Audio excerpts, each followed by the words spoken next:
जय हिंद दोस्तों, स्वागत है आप सभी का अपने YouTube channel practice with Ravi में। तो जैसा कि आप लोगों को पता है, हम लोग पढ़ रहे थे रेलवे का नोट्स पढ़ रहे थे, एग्जामपुर का नोट्स पढ़ रहे थे। आप लोग देख सकते हैं यहाँ पे देखिए विवेक सर का जो आपका रेलवे का नोट्स है, एनटीपीसी या एसआई जो भी है आपका, इसमें सारे कवर किए गए हैं, आप देख सकते हैं यहाँ पे। तो आज हम लोग पढ़ रहे थे प्राचीन भारत का इतिहास, जिसमें से हमने से 12 या 13 पेज तक पढ़ चुके थे। तो आज हम आगे से पढ़ेंगे यहाँ पे। चलिए, हमने कल कहाँ तक पढ़ा था,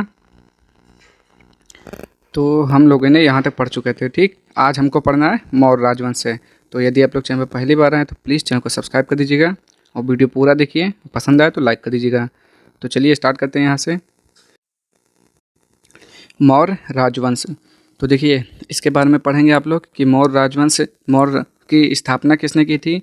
तो देखेंगे यहाँ पे पढ़ेंगे, चंद्रगुप्त मौर्य ने नंदों के अत्याचार व घृणित शासन से मुक्ति दिलाई और देश को एकता के सूत्र में बांधा और मौर्य साम्राज्य की स्थापना की। सबसे पहला पूछेगा क्वेश्चन कि आपकी मौर्य साम्राज्य की स्थापना किसने की थी या संस्थापक कौन था।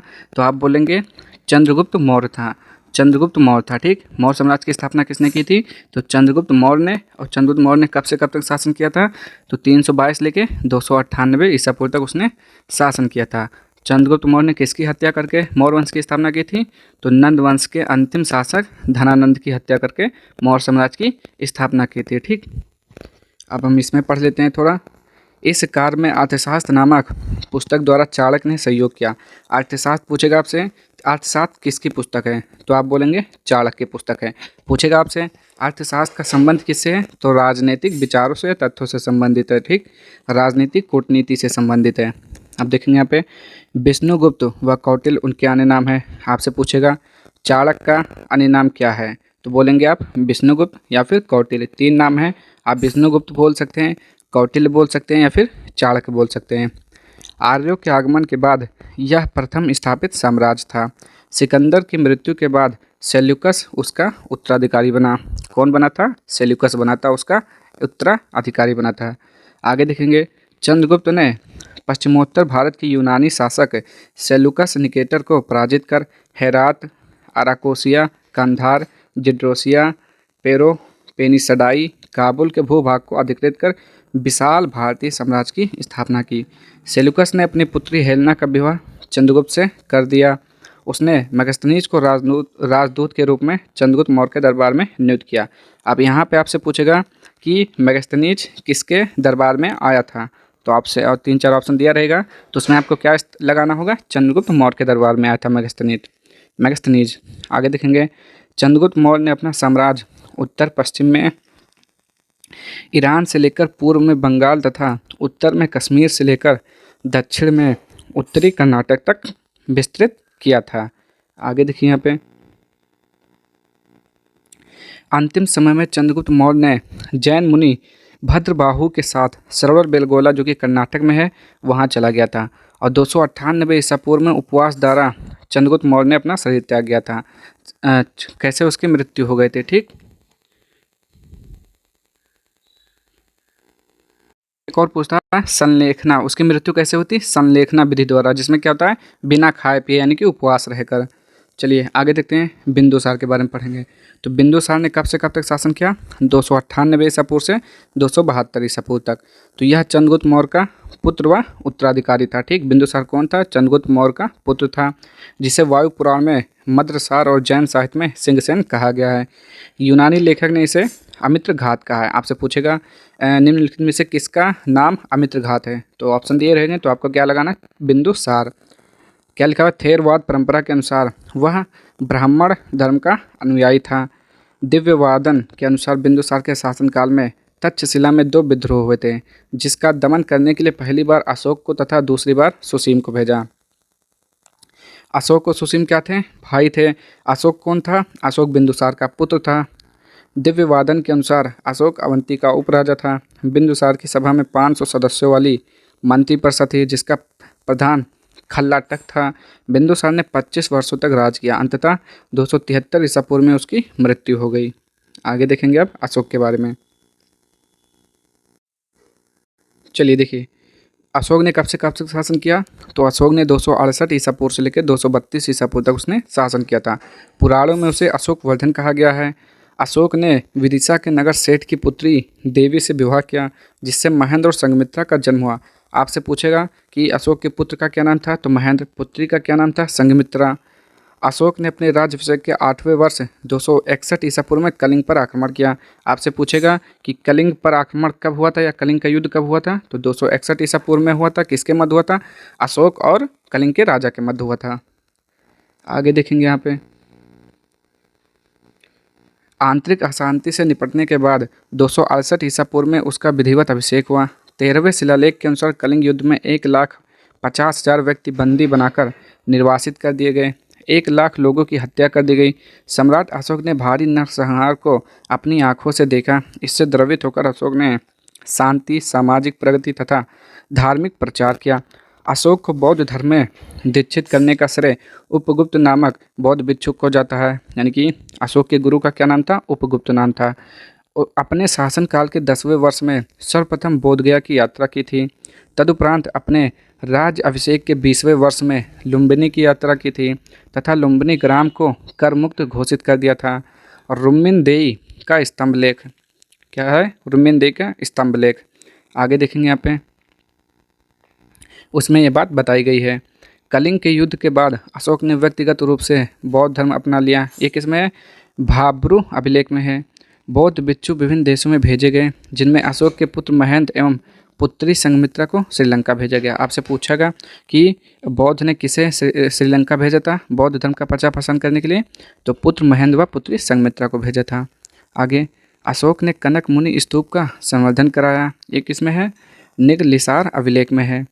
और देखेंगे यहाँ पे, अशोक ने बौद्ध धर्म के प्रचार के लिए निम्नलिखित साधन अपनाए। धर्म यात्राओं का आरंभ किया, राजकीय पदाधिकारियों की नियुक्ति की, धर्म महापात्रों की नियुक्ति, दिव्य रूपों का प्रदर्शन, धर्म श्रावण एवं धर्मोपदेश की व्यवस्था, लोकचारिता के कार्य, धर्म लिपियों का खुदवाना, विदेशों में धर्म प्रचार के लिए प्रचारक भेजा। किसे भेजा था? तो अपने पुत्र महेंद्र व संघमित्रा को श्रीलंका भेजा था बौद्ध धर्म का प्रचार प्रसार करने के लिए।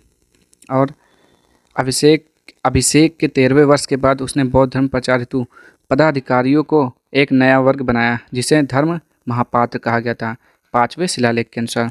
अब देखेंगे अशोक के शिलालेख कितने हैं, तो अशोक के कुल 14 शिलालेख हैं। देखेंगे 14 शिलालेख 8 भिन्न भिन्न स्थानों से प्राप्त हुए हैं। कहाँ कहाँ से प्राप्त हुआ था? तो धौली या उड़ीसा के पुरी जिले में है, यहाँ से प्राप्त हुआ।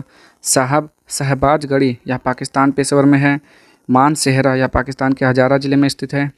कालपी या वर्तमान उत्तराखंड यानी कि देहरादून में है। जौगढ़ या उड़ीसा के जौगढ़ में स्थित है। सोपारा या महाराष्ट्र के ठाणे में जिले में है। एरागुडी या आंध्र प्रदेश के कुर्नूल जिले में स्थित है। गिरनार या काठियावाड़ में जूनागढ़ के पास है। ठीक, आप देखते हैं अशोक के लघु शिलालेख कितने हैं। तो रूपनाथ यह मध्य प्रदेश के जबलपुर जिले में है। गुजर्रा यह मध्य प्रदेश के दतिया जिले में है। भाबरू या राजस्थान के जयपुर जिले में है। मास्की या कर्नाटक के रायपुर जिले में स्थित है। सहसराम या बिहार के सासाराम रोहतास जिले में है। अभी तक अशोक के 40 अभिलेख प्राप्त हो चुके हैं। सर्वप्रथम 1837 ईस्वी में जेम्स प्रिंसेप नामक विद्वान ने अशोक के अभिलेख को पढ़ने में सफलता हासिल की। आपसे पूछा जाएगा सर्वप्रथम अशोक के अभिलेख को किसने पढ़ा था, तो 1837 ईस्वी में जेम्स प्रिंसेप नामक व्यक्ति ने पढ़ा था। आगे देखेंगे अशोक के गुहा लेख, इसके बारे में देख लेते हैं क्या है। दक्षिण बिहार के गया, वर्तमान में जहानाबाद जिले में स्थित बराबर नामक 3 गुफाओं की दीवारों पर अशोक के लेख उत्कीर्ण हैं। इन सभी की भाषा प्राकृत तथा लिपि ब्राह्मी है। केवल 2 अभिलेखों शहबाजगढ़ी तथा मानसेहरा की लिपि ब्राह्मी न होकर खरोष्टी है। यह लिपि दाएं से बाएं ओर लिखी जाती थी। अशोक के स्तंभ लेख देखते हैं कितने हैं स्तंभ लेख। अशोक के स्तंभ लेखों की संख्या 7 है। कितने हैं? 7, जो 6 भिन्न स्थानों में पाषाण स्तंभों पर उत्कीर्ण पाए गए हैं। इन स्थानों के नाम हैं जैसे दिल्ली टोपरा। यह स्तंभ लेख प्रारंभ में उत्तर प्रदेश के सहारनपुर जिले में पाया गया था। यह मध्ययुगीन सुल्तान फिरोज शाह तुगलक द्वारा दिल्ली लाया गया। इस पर अशोक के 7 अभिलेख उत्कीर्ण हैं। दूसरा, दिल्ली मेरठ, यहाँ से प्राप्त हुआ। यह स्तंभ लेख भी पहले मेरठ में था, जो बाद में फिरोज शाह द्वारा दिल्ली लाया गया। तीसरा, लौरिया अरेराज, पूर्वी चंपारण जिला, लौरिया नंदनगढ़, पश्चिमी चंपारण जिला। यह स्तंभ लेख बिहार राज्य के चंपारण जिले में है। अब हम कुछ पढ़ लेते हैं मौर्य प्रशासन के बारे में। देखेंगे मौर्य प्रशासन क्या था। मौर्य काल में पहली बार राजनीतिक एकता की स्थापना हुई एवं केंद्रीकृत राज्य अस्तित्व में आया। दूसरा है, राजा द्वारा अनेक अधिकारियों की नियुक्ति की जाती थी जिन्हें तीर्थ कहा जाता था। अर्थशास्त्र में इनकी संख्या 18 बताई गई है। इस समय साम्राज्य प्रांत और प्रांत विषय या आहार जिला में बटा हुआ था। प्रांत का शासक कुमार एवं विषय का प्रधान विषयपति प्रादेश का कहलाता था। स्थानिक जिले का प्रशासनिक अधिकारी था जो संहारता के अधीन कार्य करता था। नगर का प्रशासन 30 सदस्यों वाले एक मंडल द्वारा किया जाता था। यह 6 समितियों में विभक्त होता था। आगे देखेंगे यहाँ पे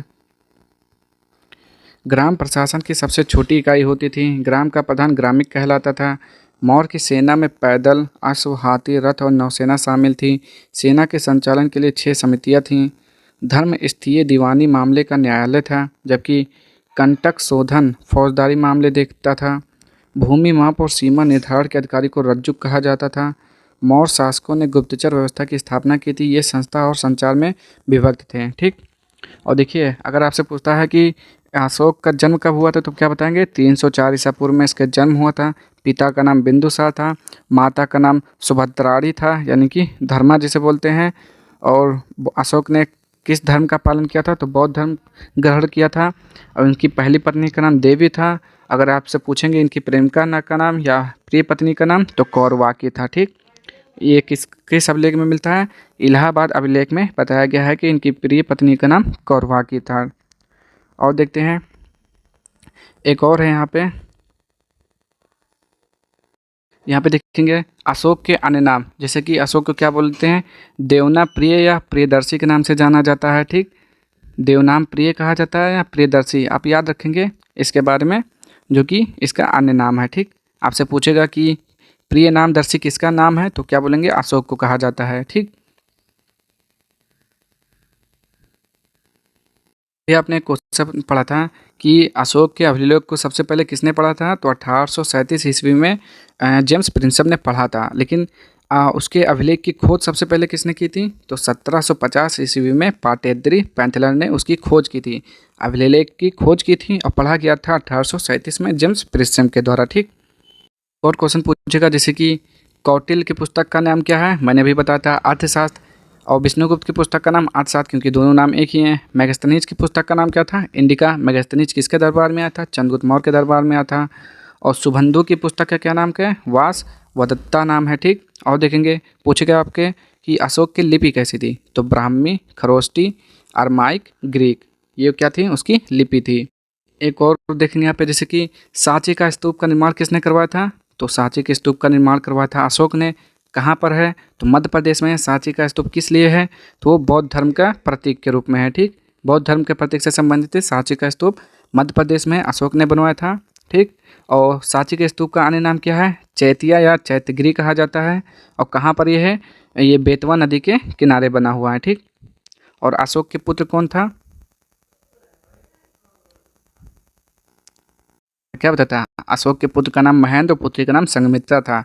और यहाँ पे देखेंगे अशोक पहला ऐसा सम्राट था जिसने अभिलेखों के माध्यम से प्रजा को संबोधित किया। ठीक। एक ये क्वेश्चन याद रखेंगे।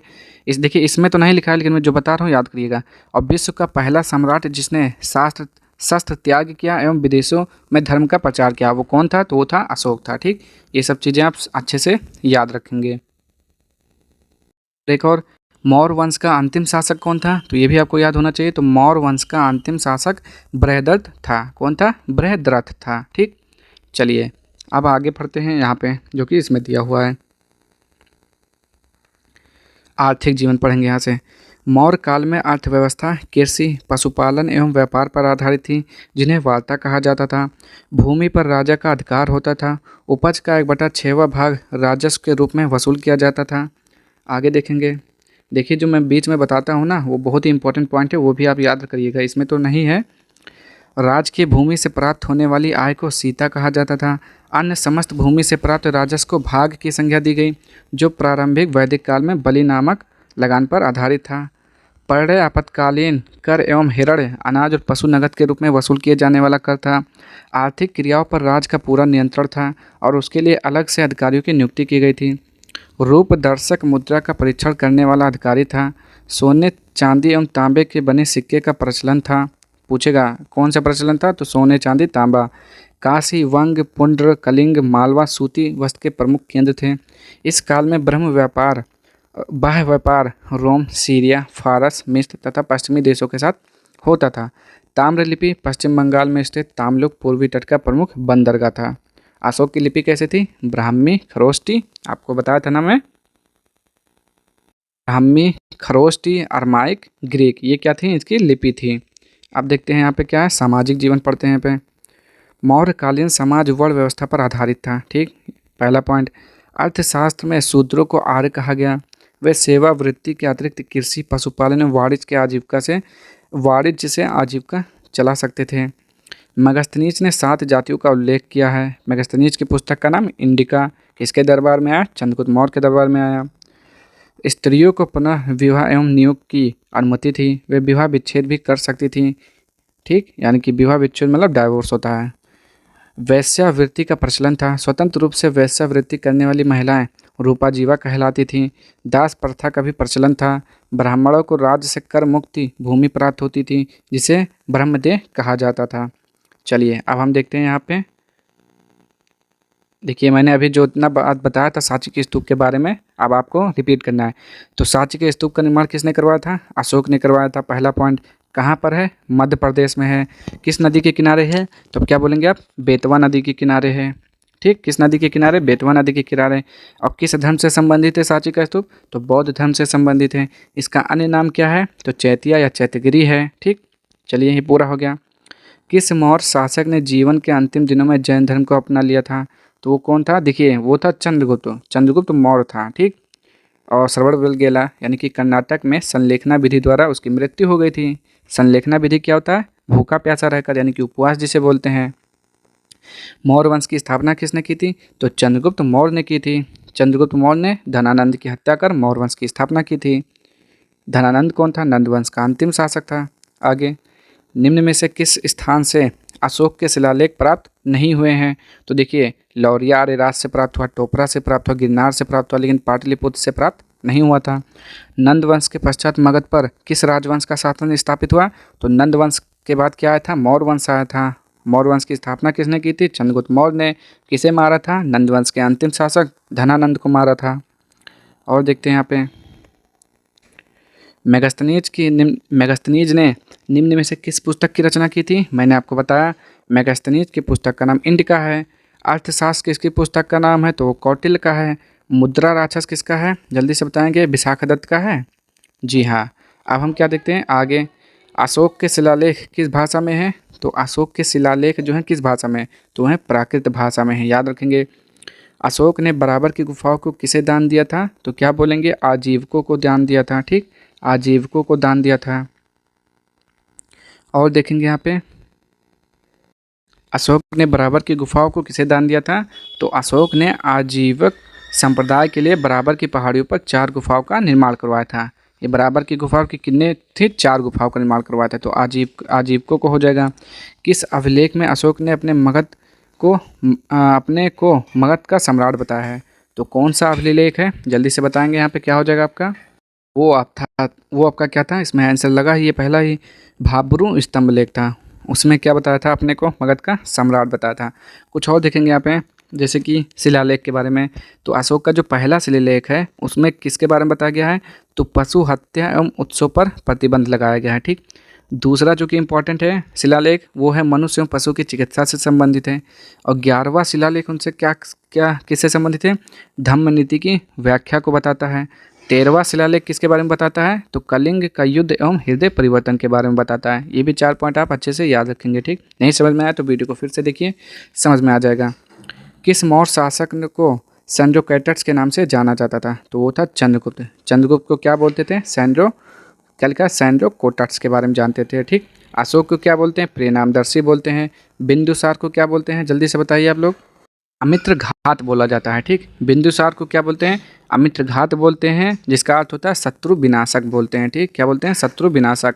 और इसे क्या बोलते हैं? वायु पुराण में भद्रसार बोला जाता है। किसे? बिंदुसार को बोलते हैं। ठीक, और जैन ग्रंथों में सिंहसेन कहा जाता है। किसे? बिंदुसार को कहा जाता है। चलिए अब यहाँ पे देखेंगे, निम्न में से किसने भारत पर प्रथम साम्राज्य की स्थापना की थी? तो वो कौन था? तो चंद्रगुप्त मौर्य था। अशोक के शिलालेख को सर्वप्रथम किसने पढ़ा था? देखिए अभी बताया ना, जेम्स प्रिंसेप ने 1837 ईस्वी में पढ़ा था। और पाटेद्री पैंथलर ने, जो कि यहाँ पे लिखा हुआ है थोड़ा गलत है, पाटेद्री पैंथलर ने 1750 ईस्वी में इसकी खोज की थी शिलालेख की। पढ़ा इसने तक, लेकिन खोज उसने की थी। आगे, यूनानी राजदूत मेगास्थनीज किसके दरबार में आया था? मैंने आपसे बार बार कहा किसके दरबार में आया था, तो चंद्रगुप्त मौर्य के दरबार में आया था। अशोक के किस अभिलेख में उसके नाम का उल्लेख है? तो कौन सा अभिलेख है? तो मास्की अभिलेख है। मौर्य काल में विष्ट था। विष्ट किसे बोलते थे? जल्दी से बताएंगे। तो बेगार होता है, उसे क्या बोलते हैं? बेगार। अब हम पढ़ेंगे मौर्योत्तर काल। मौर्योत्तर काल में क्या क्या है? शुंग वंश। तो शुंग वंश पढ़ लेते हैं सबसे पहले। चलिए पढ़ते हैं यहाँ से शुंग वंश। तो शुंग वंश की स्थापना कब हुई थी? तो शुंग वंश की स्थापना 184 ईसा पूर्व में ब्राह्मण मौर्य सेनापति पुष्यमित्र शुंग द्वारा अंतिम मौर्य सम्राट बृहदत्त की हत्या करके की गई थी। ठीक, सबसे पहला क्वेश्चन, शुंग वंश की स्थापना किसने की थी? तो पुष्यमित्र शुंग ने की थी। किसकी हत्या करके? तो जो मौर्य वंश का अंतिम शासक था बृहदत्त, उसकी हत्या करके की थी। कब किया था? 184 ईसा पूर्व में किया था। ठीक, चलिए और देखते हैं यहाँ पे क्या है। शुंग वंश ने लगभग कितना शासन किया? 112 वर्षों तक राज किया। शुंग शासकों ने विदिशा को अपनी राजधानी बनाया। पूछेगा आपके, शुंग वंश ने अपनी राजधानी किसे बनाया था? तो विदिशा को अपनी राजधानी बताया था। पुष्यमित्र शुंग ने 2 बार अश्वमेध यज्ञ किया। पुष्यमित्र शुंग ने कितनी बार यज्ञ किया? तो 2 बार अश्वमेध यज्ञ किया था। ठीक, ये किसमें जानकारी मिलती है? तो धर्मदेव, क्या लिखा हुआ है? धनदेव के अयोध्या अभिलेख में इसके बारे में जानकारी मिलती है कि पुष्यमित्र शुंग ने 2 बार अश्वमेध यज्ञ कराया था। ठीक, किस अभिलेख में? धनदेव के अयोध्या अभिलेख में। इसमें नहीं दिया हुआ है, लेकिन कोई बात नहीं, जब मैं हूँ तो कोई टेंशन नहीं है। पे आगे देखेंगे, पुष्यमित्र शुंग ने 2 बार अश्वमेध यज्ञ किया। किसमें पता चलता है? तो धनदेव के अयोध्या अभिलेख के से इसके बारे में पता चलता है। इन यज्ञों के पुरोहित पतंजलि थे। ठीक, आगे देखेंगे, शुंग शासकों के काल में ही पतंजलि ने अष्टाध्यायी जैसे दुरूह ग्रंथ पर अपना महाभाष्य लिखा था। मनु ने मनुस्मृति की रचना शुंग काल में ही की। भरूत स्तूप सतना जिला मध्य प्रदेश, मूल निर्माण अशोक के समय हुआ और शुंग काल में इसका विस्तार किया गया। और देखते हैं, शुंग वंश का अंतिम शासक देवभूति था। इसकी हत्या 75 ईसा पूर्व में वासुदेव ने कर दी और मगध की गद्दी पर कड़वंश की स्थापना की। ठीक, मैं क्वेश्चन बता रहा हूँ, उसको ध्यान से सुनिएगा। जैसे कि पुष्यमित्र शुंग का अन्य नाम क्या था? तो उसे क्या बोलते थे? अनार बोला जाता था। पुष्यमित्र शुंग का अन्य नाम क्या था? अनार था। ठीक, और देखेंगे यहाँ पे, जैसे पुष्यमित्र शुंग के पिता का क्या नाम था? पुष्य धर्म था। इसका वर्ड कहाँ से इसकी जानकारी मिलती है? तो इसका वर्णन किया गया है दिव्य वादान में किया गया है। ठीक, किसमें? दिव्य वादान में किया गया है इसका वर्णन। और देखेंगे यहाँ पे, जैसे कि एक और इम्पॉर्टेंट चीज़, जैसे कि पुष्यमित्र शुंग को बौद्ध धर्म का उत्पीड़क बताया गया है। ये पॉइंट याद कर लीजिए। आपसे पूछेगा कि मतलब किसको बौद्ध धर्म का उत्पीड़क कहा जाता है? तो पुष्यमित्र शुंग को कहा जाता है। एक और है, पुष्यमित्र शुंग ने किसका निर्माण करवाया था? भरहुत स्तूप का निर्माण करवाया था, अभी आपने पढ़ा। और भरहुत स्तूप किससे संबंधित है? तो बौद्ध धर्म से संबंधित है। ठीक, किससे संबंधित है? बौद्ध धर्म से संबंधित है। एक और यह है, तो पुष्यमित्र शुंग का विजय अभियान। तो क्या हुआ था यहाँ पे? देखेंगे, विदर्भ के राजा, क्या हुआ था? विदर्भ के राजा यज्ञसेन पर पुष्यमित्र शुंग के पुत्र अग्निमित्र के आक्रमण किया। किस पर आक्रमण किया था? अग्निमित्र ने आक्रमण किया था। तो पुष्यमित्र शुंग के पुत्र का क्या नाम था? अग्निमित्र था। ठीक, इसके पुत्र का नाम था अग्निमित्र। और यज्ञसेन कौन था? तो यज्ञसेन की चचेरी बहन का क्या नाम था? मालविया था। ठीक, क्या नाम था? मालविया था। अब आगे देखते हैं यहाँ पे, एक रचना है आपका कालिदास का, जो कि है, क्या नाम है? मालविका अग्निमित्रम। तो उसमें क्या क्या है? मालविका अग्निमित्रम में है कि अग्निमित्र और मालविका के प्रेम प्रसंग का वर्णन किया गया है। ठीक, वर्णन किया गया है उसमें। और देखेंगे यहाँ पे, और उसमें क्या मिलता है? मालविका अग्निमित्रम में ही यवन आक्रमण का वर्णन किया गया है। ठीक, किसका? यवन आक्रमण का वर्णन किया गया है। और यवन का शासक कौन था? तो दिमित्र था, जिसे डेमेट्रियस कहा जाता था। ठीक, डेमेट्रियस हार गया था। किससे हार गया था? डेमेट्रियस हार गया था। किससे? अग्निमित्र से हार गया था। ठीक, और शुंग वंश का अंतिम शासक के बारे में अभी आपने पढ़ा, देवभूति या देवहूति कहा जाता था। ठीक, अब हम आगे पढ़ते हैं, क्या है आपका? कड़वंश। अब कड़वंश में देखेंगे, 75 ईसा पूर्व से 28 ईसा पूर्व तक। तो कर्ण वंश की स्थापना अंतिम शुंग वंश के शासक देवभूति की हत्या कर उसके अमात्य कण्ववंशी वासुदेव ने 75 ईसा पूर्व में की थी। सबसे पहले कर्ण वंश की स्थापना वासुदेव ने की थी, किसकी हत्या करके?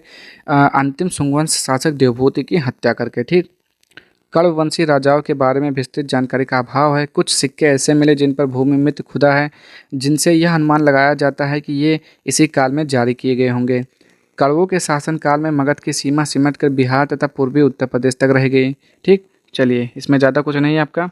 देख सकते हैं कि आपके जैसे कि कर्ण वंश का संस्थापक हो गया आपका वासुदेव। इसमें 4 शासक जो थे जो प्रसिद्ध थे। कौन कौन से? वासुदेव, दूसरा था भूमिमित्र, तीसरा नारायण, चौथा था सुशर्मा। ठीक। सुशर्मा कौन था? सुशर्मा जो था आपका सुशर्मन बोला जाता है, उसकी हत्या कर दी थी किसने? सिमुख ने की थी। पहले देखेंगे यहाँ पे कर्ण वंश का अंतिम शासक कौन था? तो सुशर्मा था। याद रखेंगे आप लोग, कर्ण वंश का अंतिम शासक सुशर्मा था, उसकी हत्या सिमुख ने की थी और सातवाहन वंश की स्थापना की थी। अब यहाँ पे पढ़ेंगे आंध्र सातवाहन वंश 30 ईसा पूर्व से 240 ईस्वी तक। पुराणों में इस राजवंश को आंध्र भृत्य एवं आंध्र जातीय कहा गया है। यह सातवाहन नरेश या तो आंध्र जाति के थे या इनके पूर्वज पहले आंध्रवशीय राजाओं के भृत्य थे।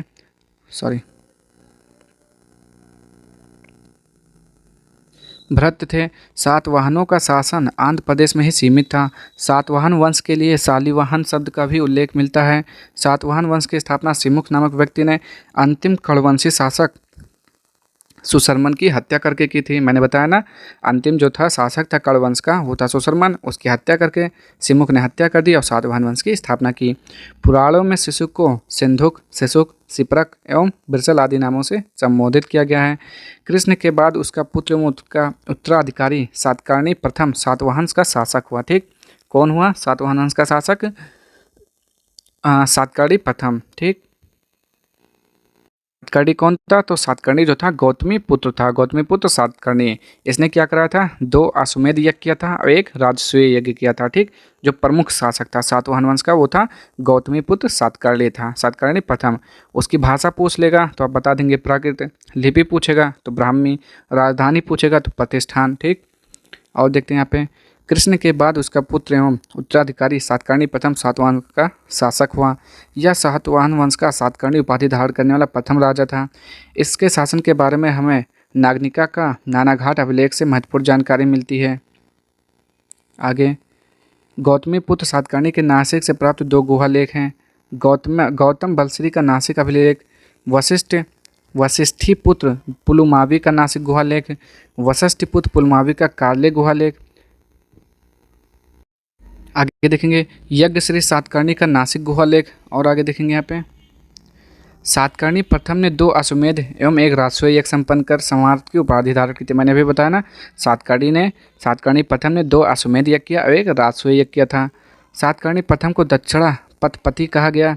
इसने गोदावरी नदी के तट पर स्थित प्रतिष्ठान को अपनी राजधानी बताया। अभी मैंने आपको बताया था कि प्रतिष्ठान या पौठान को इसने अपनी राजधानी बनाया था।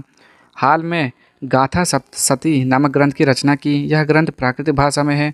सातकर्णी की भाषा कौन थी? प्राकृतिक भाषा थी। ठीक। गौतमी पुत्र सातकर्णी को एक ब्राह्मण, अद्वितीय ब्राह्मण कहा जाता है। इसे क्षत्रियों का अहंकार नष्ट करने वाला कहा गया है। सातवाहनों की भाषा प्राकृतिक लिपि ब्राह्मी थी, ये भी मैंने बताया आपको।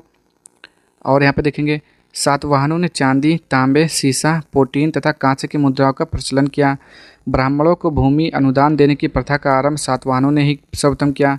सातवाहनों का समाज मात्र सत्तात्मक था। काले चैत्र, अजंता मेलोरा की गुफाओं का निर्माण तथा अमरावती कला का विकास सातवाहनों के समय में ही हुआ। और देखेंगे यहाँ पे क्या है, वाकाटक। सातवाहनों के पतन से लेकर चालुक्यों के उदय के बीच दक्कन में सबसे शक्तिशाली एवं प्रमुख राजवंश वाकाटकों का था। वाकाटक राज का संस्थापक विंध्य शक्ति विष्णुवृत्त गोतीय ब्राह्मण था। विंध्य शक्ति का पुत्र एवं उत्तराधिकारी प्रवरसेन प्रथम वाकाटक वंश का राजा था, जिसने सम्राट महाराज की उपाधि धारण की। प्रवरसेन प्रथम को 7 प्रकार के यज्ञ करने का श्रेय प्राप्त है। प्रवरसेन प्रथम ने 4 अश्वमेध यज्ञ किए हैं। प्रवरसेन प्रथम के बाद रुद्रसेन प्रथम वाकाटक राजा बना। वह प्रवरसेन प्रथम के बड़े पुत्र गौतमी पुत्र का पुत्र था। रुद्रसेन प्रथम वाकाटकों की शक्ति को बनाए रखने का प्रयास किया।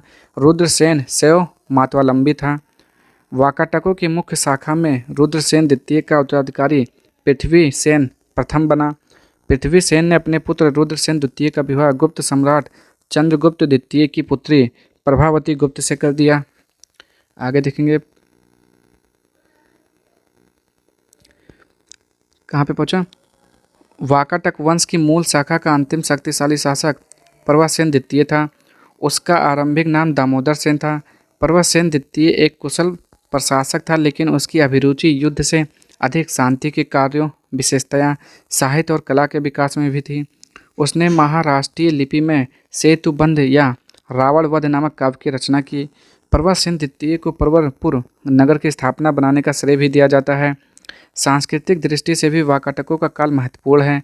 मूर्तिकला की दृष्टि से विदर्भ का तिगोवा एवं नचना का मंदिर उल्लेखनीय है। अजंता की दृष्टि से अजंता की गुफा 16, 17, 19 के चित्रों का निर्माण वाकाटकों के समय में ही हुआ। अब चलिए आगे पढ़ते हैं। हम कलिंग के चेद या चेदी वंश के बारे में पढ़ते हैं। मौर्य साम्राज्य के अवशेषों पर जिन राज्यों का उदय हुआ उनमें कलिंग का चेद या चेदी वंश भी है। चेदी वंश का सबसे प्रमुख राजा खारवेल था। उसके समय में कलिंग की शक्ति एवं प्रतिष्ठा में अभूतपूर्व वृद्धि हुई। कलिंग राज्य के विषय में जानकारी के महत्वपूर्ण स्रोत अष्टाध्यायी, महाभारत, पुराण, रामायण, कालिदास कृत, रघुवंश, महाकाव्य, दांडिका, 10 कुमार चरित्र, जातक, जैन ग्रंथ, क्या लिखा है, उत्तराध्यान सूत्र, टालमी का भूगोल, अशोक के लेख एवं खारवेल का हाथी गुफा अभिलेख। आगे देखेंगे। हाथी गुफा अभिलेख में खारवेल के वंश एवं उसके पिता तथा पितामह के विषय में कोई जानकारी नहीं मिलती है, बल्कि संपूर्ण अभिलेख में खारवेल के विभिन्न उपाधियों जैसे एरा, महाराज, महामेघवाहन, कलिंग चक्रवर्ती, कलिंग गधिपति, श्री खारवेल तथा राजा श्री खारवेल का उल्लेख है। खारवेल ने अपने शासन के दूसरे वर्ष से विजय अभियान आरंभ किया। हाथी गुम्फा अभिलेख में तीसरे राजवर्ष की घटनाओं का उल्लेख नहीं मिलता, परंतु इसके अनुसार चौथे वर्ष में खारवेल ने विद्याधर की राजधानी पर अधिकार किया। खारवेल ने अपने शासन के 5वें वर्ष में मगध राजा नंदराज द्वारा खुदवाई गई नहर का विस्तार तनुशूली से कलिंग तक करवाया। और देखते हैं आगे। चलिए बस थोड़ा सा बचा है, फिर MCQ आ जाएगा। यहाँ पे देखेंगे।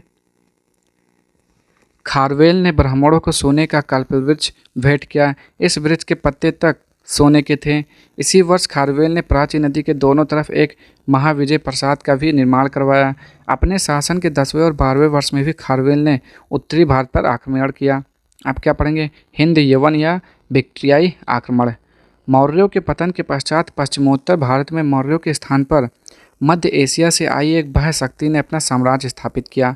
भारत पर आक्रमण करने वालों में प्रथम सफल आक्रमण यूथिडेमस वंश के हिंद यवन इंडो ग्रीक शासक डेमेट्रियस ने किया। यानी कि जो पहला विदेशी आक्रमण था वो किसने किया था, डेमेट्रियस, जो कि सफल था। बाकी 2 तो असफल हुए थे। आगे देखेंगे यहाँ पे। आगे उसकी राजधानी साकल थी। साकल शिक्षा के प्रमुख केंद्र के रूप में प्रसिद्ध था तथा इसकी तुलना पाटलिपुत्र से की जाती थी। हिंद यवन शासकों में सबसे प्रसिद्ध शासक मिनांडर यानी कि मिलिंद था। वह डेमेट्रियस का सेनापति था। भारत में हिंद यवन शासकों ने लेख युक्त सिक्के चलाए। महायान बौद्ध ग्रंथ मिलिंद पन्हों में बौद्ध विद्वान नागसेन तथा मिनांडर मिलिंद के बीच दार्शनिक विवादों का उल्लेख है। मिनांडर ने बौद्ध धर्म को स्वीकार कर लिया था। पश्चिमोत्तर भारत में 2 यवन राज्य स्थापित हो गए। पहला यूथिडेमस के वंशजों का था, दूसरा टाइडीज के वंशकों का राज्य। आगे देखेंगे यहाँ पे। यूक्रेटाइडीज वंश में 2 शासक हुए, क्या लिखा हुआ है, एंटियालकिड्स तथा हर्मियस। इस वंश का अंतिम हिंदू यवन शासक था। अब देखते हैं हम शक शासक के बारे में पढ़ लेते हैं थोड़ा।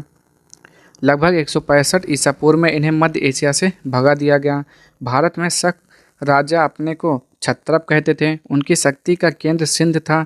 वहाँ से वे भारत के पंजाब, सौराष्ट्र आदि स्थानों पर फैल गए। इनकी 5 शाखाएं थीं। कालांतर में शक शासकों की भारत में 2 शाखाएं हो गई थीं। एक उत्तरी क्षत्रप जो पंजाब, तक्षशिला एवं मथुरा में थे, और दूसरी पश्चिमी छत्रप जो नासिक और उज्जैन में थे। भूमक के द्वारा चलाए गए सिक्कों पर छत्रप लिखा है। नहपान इस वंश का प्रसिद्ध शासक था। नहपान के समय भड़ोच एक बंदरगाह था। यहीं से शासक वस्तुओं का पश्चिमी देशों से व्यापार होता था। उज्जैन के शक वंश यानी कि कादर्मक वंश का संस्थापक चास्टड़ था। इसने अपने अभिलेखों में शक संवत का प्रयोग किया है। उज्जैन के शक क्षत्रपों में सबसे प्रसिद्ध शासक रुद्रदामन 123 ईसा पूर्व से 150 ईस्वी तक था। इसके जूनागढ़ अभिलेख से प्रतीत होता है कि पूर्वी और पश्चिमी मालवा, सौराष्ट्र, कच्छ, गुजरात, उत्तरी कोंकण आदि प्रदेश उसके राज्य में सम्मिलित थे।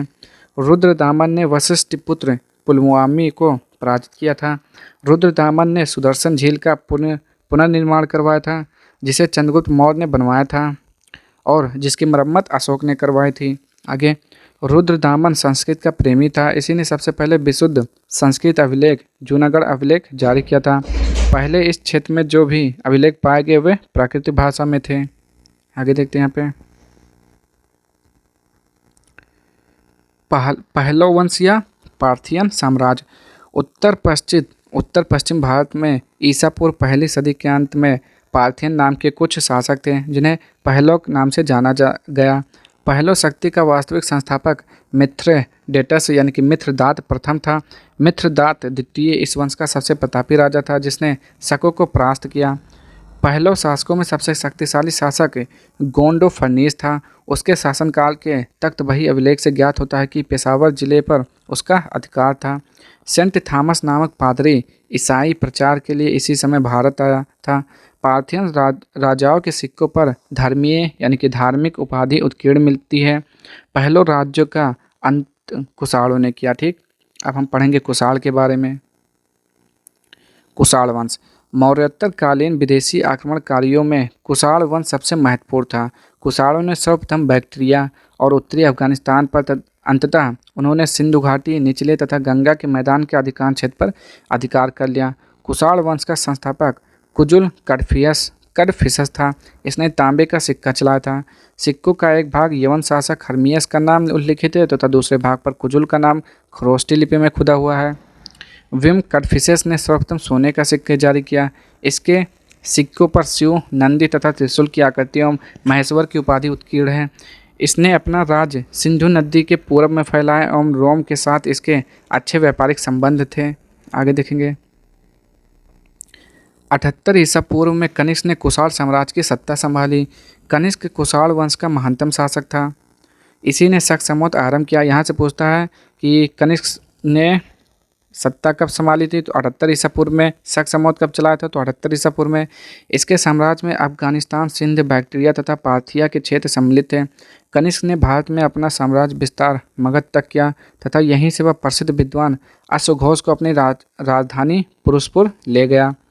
उसने कश्मीर को विजित कर वहाँ कनिष्कपुर नामक नगर बसाया। कनिष्क बौद्ध धर्म की महायान शाखा का संरक्षक था। उसने कश्मीर में चतुर्थ बौद्ध संगति का आयोजन किया। हाँ, बताया ना मैंने, चतुर्थ बौद्ध संगति का आयोजन कनिष्क ने करवाया था। ठीक, इसके अध्यक्ष थे, उपाध्यक्ष थे। चौथा कब हुआ था, तो चौथा कुंडलवन जम्मू कश्मीर में हुआ था, कनिष्क में। कनिष्क ने करवाया था, जो कि शासक था। और उसके अध्यक्ष कौन थे, वसुमित, और उपाध्यक्ष थे अश्वघोष थे। ठीक, अब देखते हैं उसने कश्मीर को विजित कर वहाँ कनिष्कपुर नामक नगर बसाया, तो हो गया ना।